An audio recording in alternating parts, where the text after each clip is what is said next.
साल 1893 जर्मनी में एक छोटा सा लड़का था।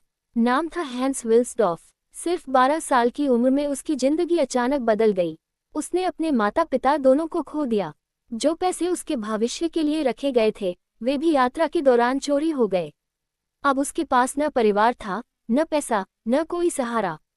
लेकिन उसके पास एक चीज अभी भी थी, एक सपना और कुछ बड़ा करने का जुनून। हैंस के रिश्तेदारों ने उसके माता पिता का बिजनेस बेच दिया और उसे एक बोर्डिंग स्कूल में भेज दिया। वहीं उसकी मुलाकात एक स्विट्जरलैंड के लड़के से हुई। उस दोस्त ने उसे स्विट्जरलैंड की मशहूर घड़ी बनाने की इंडस्ट्री के बारे में बताया। वह बताता था कि वहां दुनिया की सबसे बेहतरीन घड़ियां बनती हैं। यही बात हैंस के दिल में बैठ गई। उसे समझ आ गया कि शायद उसका भविष्य घड़ियों की दुनिया में ही छुपा है।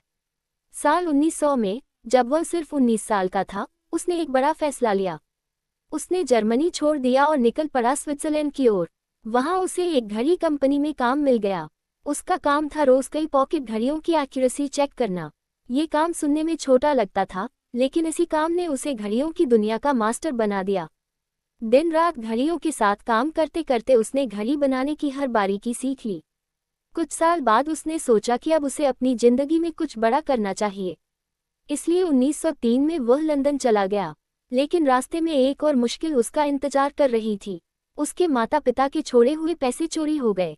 अब वह बिल्कुल खाली हाथ था। फिर भी उसने हार नहीं मानी। लंदन पहुंचकर उसने एक घड़ी कंपनी में सेल्स और मार्केटिंग की नौकरी कर ली। अगले 2 सालों में उसने घड़ी बनाने, बेचने और मार्केटिंग करने के बारे में बहुत कुछ सीख लिया। और इसी दौरान उसने एक बहुत बड़ी बात नोटिस की। ज्यादातर कंपनियां अपनी घड़ियों को बहुत फैंसी और डेकोरेटिव बनाने में लगी थीं। लेकिन असली ग्राहक क्या चाहते थे? वे चाहते थे सिंपल वॉचेस, एक्यूरेट वॉचेस और ड्यूरेबल वॉचेस। यहीं से हैंस के दिमाग में एक बड़ा आइडिया आया। 24 साल की उम्र में उसने अपनी खुद की घड़ी कंपनी शुरू करने का फैसला किया। लेकिन उसके पास पैसे नहीं थे, इसलिए उसने अपने brother in law Alfred Davis को बिजनेस पार्टनर बना लिया। 1905 में दोनों ने मिलकर एक कंपनी शुरू की। नाम था विल्सडॉर्फ एंड डेविस। शुरुआत में उन्होंने ट्रैवलर्स के लिए पॉकेट वॉचेस बनानी शुरू की। उस समय यात्रियों को ट्रेन पकड़ने और समय देखने के लिए पॉकेट वॉच की जरूरत होती थी। उन्होंने एक छोटी और आसानी से ले जाने वाली घड़ी बनाई। उसका नाम रखा गया पोर्टफोलियो पॉकेट वॉच। ये घड़ी कंपनी का पहला सफल प्रोडक्ट बन गई। लेकिन हैंस का सपना इससे भी बड़ा था। उसे लगता था कि भविष्य रिस्ट वॉचेस का होगा। उस समय लोग रिस्ट वॉच पहनना पसंद नहीं करते थे। उन्हें लगता था कि रिस्ट वॉच सिर्फ महिलाओं के लिए होती है। लेकिन हैंस ने एक नई चाल चली। उसने गोल्ड और सिल्वर की रिस्ट वॉचेस बनाए और उन्हें नाम दिया ब्रासलेट वॉचेस। लोगों को यह आइडिया बहुत पसंद आया। धीरे धीरे ये घड़ियां पूरे ब्रिटेन में लोकप्रिय हो गईं। अब हैंस को अपनी घड़ी के लिए एक छोटा और आसान नाम चाहिए था। ऐसा नाम जो जल्दी बोला जा सके और घड़ी के फेस पर आसानी से लिखा जा सके। उसने 100 से ज्यादा नाम सोचे।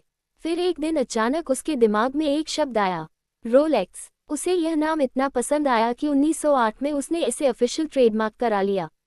रोलेक्स नाम की घड़ियां तेजी से लोकप्रिय होने लगी। लेकिन अभी भी एक समस्या थी। घड़ियों में पानी और धूल जाने से उनकी एक्यूरेसी खराब हो जाती थी। हैंस ने फैसला किया कि वह इस समस्या को खत्म करेगा। कई सालों की मेहनत के बाद 1926 में रोलेक्स ने दुनिया की पहली वाटरप्रूफ वॉच बनाई। इसका नाम था रोलेक्स ऑयस्टर। ये घड़ी इतनी मजबूत थी कि पानी और धूल इसके अंदर नहीं जा सकते थे। इस घड़ी को फेमस बनाने के लिए हैंस ने एक अनोखा तरीका अपनाया। उसने मशहूर स्विमर मर्सिडीज ग्लाइडसी को रोलेक्स का ब्रांड एम्बेसडर बनाया। उन्होंने रोलेक्स ऑयस्टर पहनकर इंग्लिश चैनल तैरकर पार करने की कोशिश की। हालांकि वह पूरी तरह सफल नहीं हुई, लेकिन जब उनकी घड़ी को चेक किया गया तो वह बिल्कुल सही काम कर रही थी। इस घटना के बाद रोलेक्स ऑयस्टर पूरी दुनिया में मशहूर हो गई। लेकिन हैंस यही नहीं रुका। उसका अगला सपना था ऑटोमेटिक वॉच बनाना। ऐसी घड़ी जिसे बार बार विंड करने की जरूरत न पड़े। कई सालों की मेहनत के बाद उसने एक नई टेक्नोलॉजी बनाई। नाम था परपेचुअल रोटर। इस सिस्टम में रिस्ट की मूवमेंट से घड़ी खुद विंड हो जाती थी। इसका नाम रखा गया रोलेक्स ऑयस्टर परपेचुअल। ये दुनिया की पहली सफल ऑटोमेटिक रिस्ट वॉच बन गई। इसके बाद रोलेक्स ने कई लेजेंडरी वॉचेस लॉन्च की। 1953 में रोलेक्स एक्सप्लोरर, 1955 में रोलेक्स जीएमटी मास्टर और 1960 में डीप सी स्पेशल। इन घड़ियों ने रोलेक्स को लग्जरी वॉच इंडस्ट्री का राजा बना दिया। 1960 में हंस विल्सडॉर्फ इस दुनिया से चले गए, लेकिन उनका बनाया हुआ ब्रांड आज भी जिंदा है। आज रोलेक्स सिर्फ एक घड़ी नहीं है, ये सफलता, मेहनत और सपनों की पहचान है। और यह सब शुरू हुआ था एक ऐसे लड़के से जिसने बचपन में सब कुछ खो दिया था,